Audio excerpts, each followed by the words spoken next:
azan dan kaifiatnya di tengah wabah Covid ya nanti ini. Kesimpulannya bahwa hukum azan sebenarnya sunnah muakkadah. Ya, di sini fardu kifayah afwan. Hukum azan di sini kita jelaskan, hukum azan hukumnya adalah fardu kifayah. Artinya tetap mesti ada yang mengumandangkan azan. Apalagi azan itu banyak fungsinya. Ya, dia bukan cuma sekedar untuk mengajak orang salat jamaah, tapi juga adalah untuk sebagai tanda isyarat memberikan informasi bahwa salat telah masuk. Dan juga sebagai pemberitahuan bahwa di negeri itu adalah ada kaum muslimin di dalamnya. Ya, dan Nabi kita SAW sebagaimana yang disebutkan oleh Anas bin Malik radhiyallahu anhu, kalau beliau dulu mau menyerang ya satu daerah, beliau menunggu dulu sampai masuk waktu subuh. Kalau terdengar azan, maka tidak dilanjutkan. Namun kalau tidak terdengar, maka itu isyarat bahwasanya itu tidak ada kaum muslimin di dalamnya. Berarti azan adalah di antara syiar yang sangat penting sebagai pemberitahuan bahwa di tempat tersebut ada kaum muslimin. Dan kita sudah sebutkan ini di antaranya pernyataan yang sangat baik dari Ibnu Mulaqqin rahimahullahu taala tentang pentingnya masalah azan. Dengannya kita tetap menganjurkan pelaksanaan azan paling tidak di satu lingkungan tertentu yang satu masjid di satu lingkungan tertentu yang masjid itu bisa memperdengarkan azan untuk semua yang ada di warga di daerah tersebut ya.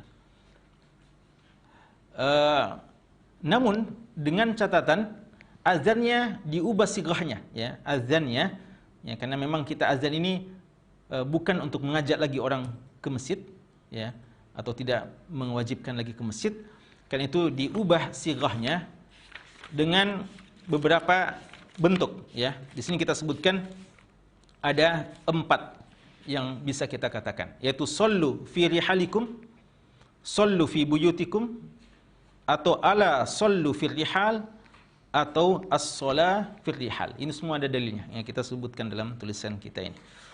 Walaupun sebagian ulama kita mengatakan sallu fi rihalikum itu kalau berada di luar kota, sebagian mengatakan seperti itu.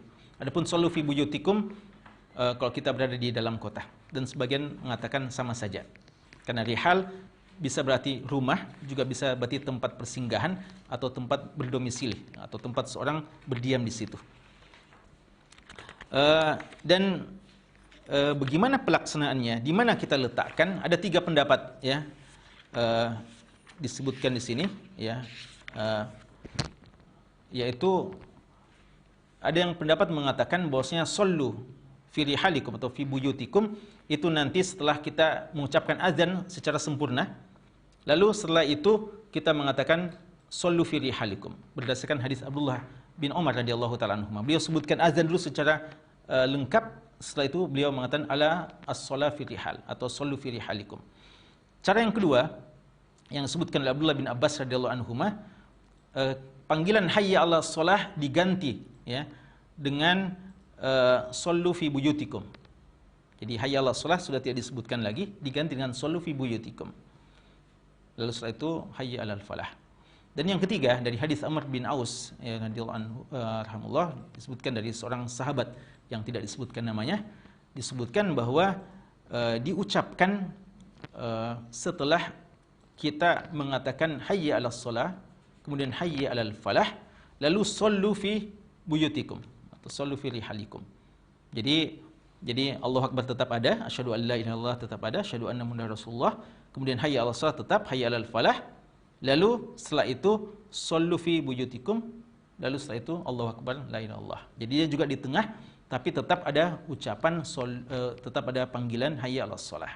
Dari semuanya ini ya, periwayatan ini nampaknya periwayatan dari Abdullah bin Abbas yang lebih baik ya untuk digunakan ya, yaitu kita ganti panggilan hayya 'alas shalah dengan sallu fi buyutikum. Walaupun semua sighah ini, bentuk lafaz ini bisa digunakan.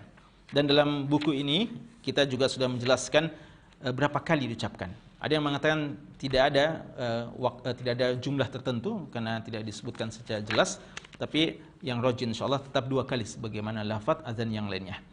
Juga kita sebutkan tentang jawabannya ya, jawabannya entah kita jawab juga dengan sallu ya fi rihalikum atau fi buyutikum sebagaimana panggilan azan tersebut, atau sebagaimana panggilan hayya 'alas shalah dan hayya 'alal falah kita mengatakan la haula wala quwata illa billah. Rinciannya sunnah-sunnah yang seperti ini silahkan dibaca dalam buku ini.